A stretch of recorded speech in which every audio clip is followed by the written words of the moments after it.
अस्सलामुअलैकुम वरहमतुल्लाहि वबरकातुह। मैं मोहम्मद लुकमान मिफ्ताही, आपका इस्तकबाल है मेरा YouTube channel AL Rahmani media में। दोस्तों, आपसे गुजारिश है, वीडियो पसंद आ जाए तो लाइक शेयर करें और चैनल को सब्सक्राइब ज़रूर करें। शुक्रिया, जज़ाकल्लाहु खैरा।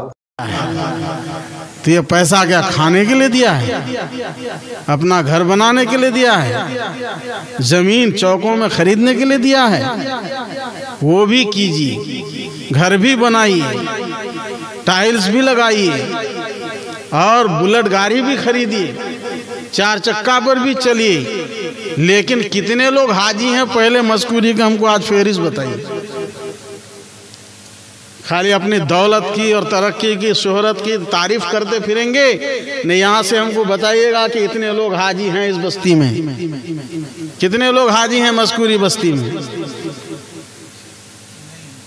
दुखती रग पर हाथ डाला हूं ना। सबसे पहली दावत कारी निसार साहब को, और उनसे पहले हम सब के मोहतरम और इस इलाके के अजीम शख्सियत जनाब मुखिया बाबुल साहब मुद्दजिल्लुल आली को मैं ये दरख्वास्त पेश करता हूँ, वो सुन रहे होंगे अपने बिस्तर से, कि वो नियत कर लें कि इस बुढ़ापे और बुजुर्गी की हालत में अब मैं अपनी प्यारी आवाज़ मदीना मुनव्वरा जाकर के सुनाऊंगा इंशाअल्लाह। वो तो सबको सुनाए, बड़े बड़े नेताओं को सुनाए, पूरे इलाके में शोहरत हासिल हुई। अल्लाह ने उनको बहुत मकाम से नवाजा। आज भी अल्लाह ने उनकी आवाज़ में वो जादू रखी है मुखिया साहब की। काश कि वो एक बार ये तमन्ना कर ले कि मैं ये आवाज़ मदीना मुनव्वरा में जाकर उस ज़ाते गिरामी को डायरेक्ट सुनाऊंगा जो खुद सुनता है, कब्र में बैठ कर के सुनते हैं। आका सल्लल्लाहु अलैहि वसल्लम की नात जब वहाँ पढ़ी जाती है तो वो डायरेक्ट सुनते हैं कि मेरा उम्मती आज मेरे कब्र के पास आके कुछ कह रहा है।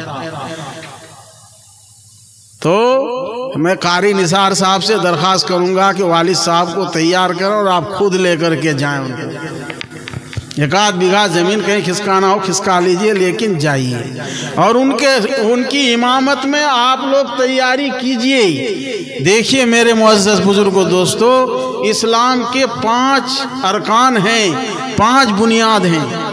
पहला कलमा ला इलाहा इल्लल्लाह मुहम्मदुर रसूलुल्लाह का पढ़ना, दिल से इकरार करना कि अल्लाह एक है और रसूलुल्लाह सल्लल्लाहु अलैहि वसल्लम अल्लाह के रसूल हैं। मोहम्मद सल्लल्लाहु अलैहि वसल्लम अल्लाह के रसूल हैं, सच्चे रसूल हैं और आखिरी रसूल हैं। आखिरी रसूल का भी ये करना है। आपके बाद कोई रसूल नहीं आएगा, कोई नबी नहीं आएगा। एक बात यह है ईमान। उसके बाद नमाज का नंबर है। तो नमाज के बारे में तो हजरत मुफ्ती शब्बीर साहब अभी आपको तैयार ही कर रहे थे। इंशाअल्लाह जब मस्जिद के लिए हमने जलसा किया है और अल्लाह ताला ने कामयाब जलसा कराया। पहले दिन जब मैं आया था तो मैं मायूस था कि पता नहीं ये लोग जितना जोश और जज्बा से काम कर रहे हैं, कहीं अल्लाह इनको मायूस न करे। तो उसके लिए सब लोग मिल कर दुआ भी किया आप लोग। माशाअल्लाह आप लोगों की दुआओं की तड़प रही कि अल्लाह तबारक व तआला ने जलसा को कामयाब कर दिया। तो अब मस्जिद के लिए जो जलसा कर रहे हैं तो मस्जिद को आबाद करने की फिक्र करेंगे इंशाअल्लाह। तमाम लोग हाथ उठाइए, अल्लाह कबूल कर लेगा इंशाअल्लाह। नमाज पाबंदी से पढ़ेंगे, न कहेंगे कि बूढ़े लोग नमाज पढ़ें, जवानों पर अभी नहीं है। हम लोग पर सऊदीया और जापान है, सिर्फ सऊदीया और जापान नहीं, अल्लाह के घर से अपने आप को ताल्लुक जोड़ के रखना होगा। इंशाअल्लाह करेंगे। तो एक काम तो ये करेंगे, मस्जिद बना भी देंगे, खूबसूरत मस्जिद बनाएंगे। अल्हम्दुलिल्लाह आपकी मस्जिद बनाने के लायक काम भी हो गया है और बस मस्जिद को आबाद करना असल है। मस्जिद को आबाद करना असल है। उसमें नमाजी जब आएंगे, नमाज पढ़ेंगे, सजदा करेंगे, रुकू करेंगे, तस्बीहात पढ़ेंगे, जिक्रुल्लाह करेंगे, बैठ बैठ करके नमाजों का इंतज़ार करेंगे, नमाजियों की फ़िक्र करेंगे, तो इंशाअल्लाह मस्जिद में एक रूहानियत आएगी, बरकत ही बरकत फैलेगी। फिर आप जब मस्जिद में आएंगे तो कहीं दिल नहीं लगेगा, मस्जिद ही में दिल लगेगा। वो दिन बहुत दिन लगते हैं, तब जा कर के मस्जिद में बहार पैदा होती है। खाली मस्जिद बना देने से बहार नहीं होती है, मस्जिद को आबाद करने से बहार पैदा होती है। तो दूसरा नंबर नमाज। ईमान में तो आपको अल्लाह के अलावा किसी को मानना ही नहीं है। हुक्म अल्लाह का चलेगा, सिर्फ सर झुकेगा तो अल्लाह के सामने झुकेगा, किसी के सामने नहीं झुकेगा। चाहे कितना बड़ा पीर हो, कितना बड़ा वली हो, कितना बड़ा कुतुब हो, सर नहीं झुकेगा। वहां अदब तो करेंगे, एहतराम करेंगे, सर नहीं झुकाएंगे। सर झुकाने की इजाजत नहीं है, जिंदा के सामने भी नहीं, मुर्दा के सामने भी नहीं। और ओझा के पास नहीं जाएंगे। बीमारी आएगी, मर्ज आएगा, जिन्नात पकड़ेगा, भूत पकड़ेगा, पकड़ने दीजिए, उलमा के पास जाइए, इमाम साहब के पास जाइए, नेक लोगों के पास जाइए, उनसे दुआएं कराइए, इंशाअल्लाह ठीक हो जाएंगे। और ये ओझा गुनी के पास जाकर अपना ईमान खराब नहीं करना है। करेंगे इंशाअल्लाह ऐसा। औरतों से भी कह देंगे, उनके जलसे में तो मैं आ नहीं सका, अपने अपने घर में यह पैगाम पहुंचा देना है। ये इस जलसे की कामयाबी बता रहा हूं मैं। ये सब जब करने वाले हो जाएंगे, मस्कूरी वाले, इलाके वाले, तो इंशाअल्लाह ये जो बड़ा पिंडाल सजा है ये कामयाब हो जाएगा। और ये जो रातों दिन आप और सब कोई भागे हैं, दौड़े हैं, वो सब कामयाब हो जाएंगे इंशाअल्लाह। तो अल्लाह के अलावा किसी को मानना नहीं है। कारसाज, जरूरत पूरी करने वाला अल्लाह ही है, बेटा बेटी देने वाला अल्लाह ही है। और सर झुकेगा तो अल्लाह के सामने, सजदा करेंगे तो अल्लाह के सामने।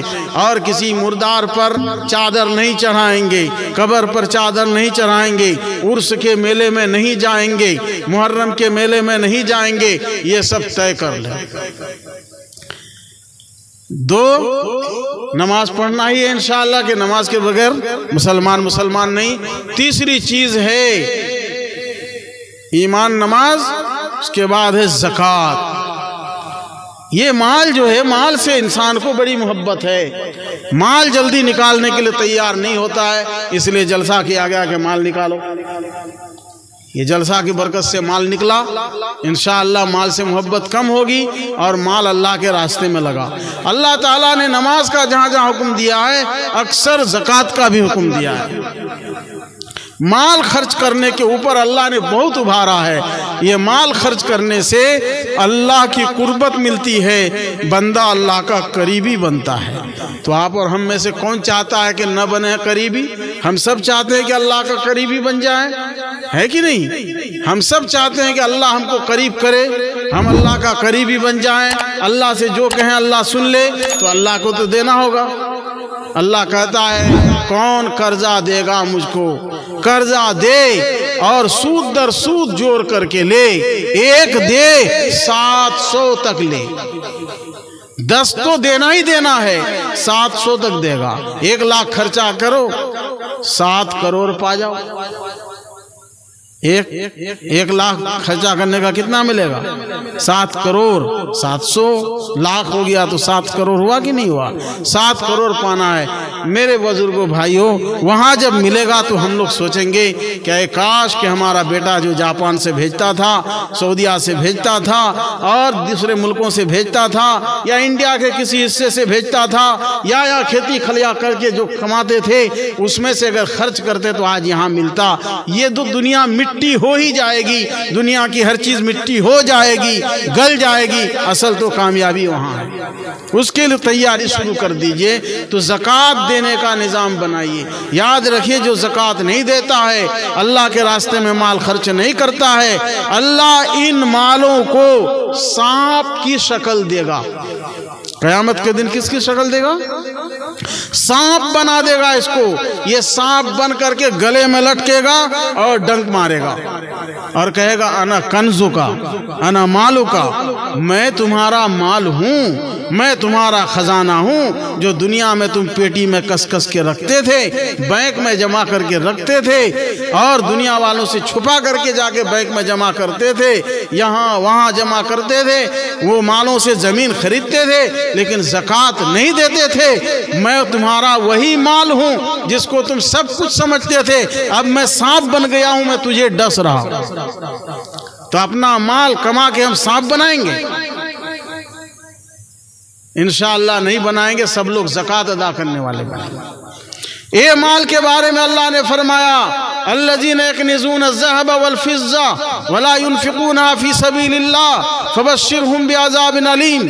जो लोग माल जमा करते हैं, अल्लाह के रास्ते में खर्च नहीं करते हैं, उनको खबर दे दो,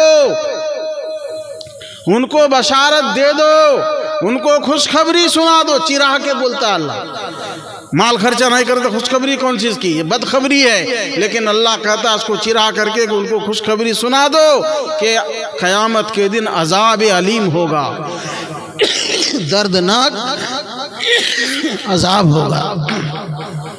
फिर उसको थोड़ा सा और सुनिए, टाइम हो रहा मैं भी जानता हूँ, लेकिन ये बात सुनना ज़रूरी है। और जलसा होगा, कब होगा नहीं होगा अल्लाह जाने। यौमा युहमा अलैहा फी नार जहन्नम, कहते हैं उस दिन, क़यामत के दिन आपके माल को तांबा की शक्ल दी जाएगी, पीतल की शक्ल दी जाएगी। ये तांबा पीतल की शक्ल में, माल तो असल वही है ना, सोना चांदी धात, 1 रुपया पैसा तो उसका नुमाइंदा है। तो ये धात की शक्ल दे करके उसको क़यामत के दिन आग में गरमाया जाएगा, जहन्नम की आग में गरमा करके, तपा करके इंसान को दागा जाएगा। कैसे दागा जाएगा? माल जब मांगने आता है कोई सफीर, कोई फकीर, कोई बेवा आते हैं नहीं, तो कैसा लगता है? पहली फुर्सत में फकीर को देखकर, बेवा को देखकर और मदरसे के चंदा वालों को देखकर पहला काम ये होता है कि पेशानी सुकरने लगती है। बोलिए सब कोई बिल्कुल यहाँ से चले बोल, वो इक्का दुक्का की इस्लाह हो गई तो हो गई, अल्लाह जो कहता है तो आपकी बात नहीं चलेगी। बड़ा बड़ा को देख लिए, वो आहिस्ता आहिस्ता इस्लाह हो जाती है, कर करके तब ठीक हो जाता है मामला। वरना अक्सर का यही हाल है, या अल्लाह कह रहा है इसलिए अक्सर का हाल यही होगा। मियाँ मिट्ठू बनने से नहीं होगा, उसका इलाज करना पड़ेगा। इलाज करते करते फिर ख़त्म हो जाएगा। शुरू में होता है क्या? पेशानी खाम हकुनिया से चलो सोला, वक्ती तौर पर। अल्लाह कह रहा पेशानी में पहले चूंकि शुक्रन आई, इसलिए पहले पेशानी को दागो। इसका क़यामत के दिन पहले पेशानी को दागेगा। कुरान करीम में जो अल्लाह ने बयान किया है, उस पर मुफस्सिरीन ने बयान किया है कि अल्लाह ने ऐसा क्यों कहा। अल्लाह ने इसलिए ऐसा कहा कि मांगने वालों को देखकर, पैसा लेने वालों को देखकर पहले पेशानी में बल आता है। तो अल्लाह कहेगा पेशानी को पहले दागो इसका। उसके बाद क्या करता है? अगर कोई जिद्दी है देना ही पड़ेगा, और कहते 100 टका लेनी, आरो मौलवी है ना, आरो दुआ है ना भाई, 2 लाख रुपया महीना आ रहा, अब 100 रुपया मदरसा में चंदा क्यों दीजिएगा? आप दीजिए, माल निकालिए, 2500 रुपया फीसद निकालना पड़ेगा रमजान में। 1 लाख रुपया आपके घर में है तो 2500 रुपया अल्लाह का हक है, वो निकाल के फेंकना पड़ेगा। वो आप नहीं रख सकते। आप यहाँ 10 टका 20 टका खर्चा कर देने से काम नहीं चलेगा। रमजान के महीने में आपको हिसाब करना पड़ेगा। आपके पास उस वक्त अगर 1 लाख रुपया है, 2 लाख रुपया है, 10 लाख रुपया है, तो 10 लाख रुपया का 25,000 रुपया बनता है। आपकी मर्जी से आप खर्चा करेंगे तो कौन सा खर्चा करने वाला बने आप? अल्लाह के हिसाब से देना पड़ेगा। 2.5% ज़कात देना पड़ेगा। मालदारों सुनो, जिसके पास 52.5 तोला चांदी हो या 7.5 तोला सोना हो या ना हो, इतना 1 भरी सोना हो, 1 भरी चांदी हो तो ज़कात वाजिब, ज़कात फर्ज है। 40,000 रुपया किसी के पास है, ज़कात फर्ज हो जाए। अब ज़कात फ़र्ज जब हो गया, ज़कात फ़र्ज हो गई तो आपको ज़कात देना होगा। 40,000 में 1,000 रुपया निकालना पड़ेगा। 40 में 1 निकाले तो 1 लाख में कितना निकाले? 2,500 रुपया। 10 लाख किसी के पास बचा हुआ है तो कितना देना होगा? 25,000 रुपया। 1 करोड़ किसी के पास बचा हुआ है रमजान के महीने में तो उसको 2.5 लाख रुपया अल्लाह के रास्ते में निकालना पड़ेगा। ये जो मनमर्जी कर रहे हैं हम, उस पर असल हम बोल रहे हैं। ये मनमर्जी अगर करेंगे तो अपना माल कमाकर दुनिया में घूम घूम कर पसीना पसीना हो गए और खून पसीना एक किया, कुर्बानियां दी, घर बार छोड़ा, बीवी बच्चों को छोड़ा, खानदान रिश्तेदार को छोड़ा, शादी ब्याह को त्यागा, सब कुछ कुर्बान करके बाहर रह करके आप पैसे कमा के लाए, हलाल कमा के लाए और ज़कात नहीं निकाले तो सारा करोड़ को हराम कर दिया आपने। 1 करोड़ हराम हो गया आपका। कमा के लाए आप हलाल और वो 1 करोड़ रुपया 2.5 लाख नहीं निकालने की वजह से सारा का पैसा हराम हो गया। अब आप हलाल कमा के हराम खा रहे हैं। उसकी मिसाल यूँ समझिए कि 1 बाल्टी पानी हो, बिल्कुल गंगा जमुना से ले आइए पानी साफ सुथरा, या आबे जमजम ले आइए, उससे ज्यादा पाकीज़ा पानी कौन होगा? आबे जमजम लाइए, 1 बाल्टी पानी, उसमें 1 कतरा पेशाब डाल दिया, वो सारा पानी क्या हो जाएगा? नापाक हो जाएगा। ऐसे ही 97.97 लाख रुपया आपका था, 2.5 लाख आप दे देते अल्लाह के रास्ते में तो 97.5 लाख शुद्ध और पाक हो गया। अब पाक माल खाइए, लेकिन आपने वो 2.5 लाख नहीं निकाला, ये सारा का सारा करोड़ बर्बाद हो गया। अब वो ज़कात का माल खाते हैं हम, हराम माल खाते हैं और अल्लाह के सामने कहते हैं अल्लाह हमें माफ़ कर दे, अल्लाह हमारा ये काम बना दीजिए, अल्लाह फ़लस्तीन को जिता दीजिए, अल्लाह शाम को जिता दीजिए, अल्लाह मुजाहिदीन को फतह दे दीजिए। हमारी दुआ आसमान पर जाती नहीं। अल्लाह के नबी फरमाते हैं हराम माल खाता है, हराम कपड़ा पहनता है और अल्लाह से कहता है अल्लाह मुझे आप करीबी बना लो, नहीं बनाएगा। तो एक काम ये कि हमको ज़कात देना है और ज़कात के लिए क्या करना है? साल के 1 साल के बाद हर साल रमज़ान से पहले शाबान का जो महीना आता है 15 शाबान, वो जो शबे बारात, उस वक्त आप हिसाब कर लीजिए कि मेरे पास इस वक्त कितना सोना चांदी है। अल्लाह ने जब माल दिया, दौलत दिया हम लोग के इलाके में, अब माल दौलत अल्लाह ताला दे रहा, भेज रहा है, तो हम लोगों को ये काम भी करना बहुत ज़रूरी है। जैसे नमाज ज़रूरी, ईमान ज़रूरी, इसी तरह ज़कात भी देना ज़रूरी है। लिहाजा 1 लाख में 2.5 रुपया हमको निकाल देना है। अब किसके घर में कै लाख है वो अपना खुद जानेगा कि मेरे बैंक में कितना है, मेरी बीवी के पास, बेटी के पास कितना सोना चांदी है, बहू के पास, वो सब का हिसाब करके हमको पैसा का दाम लगाना है कि इस वक्त अगर 10 भरी सोना है घर में तो इस वक्त मार्केट का रेट कितना है? 70,000 रुपया भरी है मिसाल के तौर पर, तो 7 लाख रुपया हो गया। 7 लाख रुपया का हमको 2.5 के हिसाब से निकाल देना। इंशाअल्लाह बोलिए निकालेंगे इंशाअल्लाह। तीसरा काम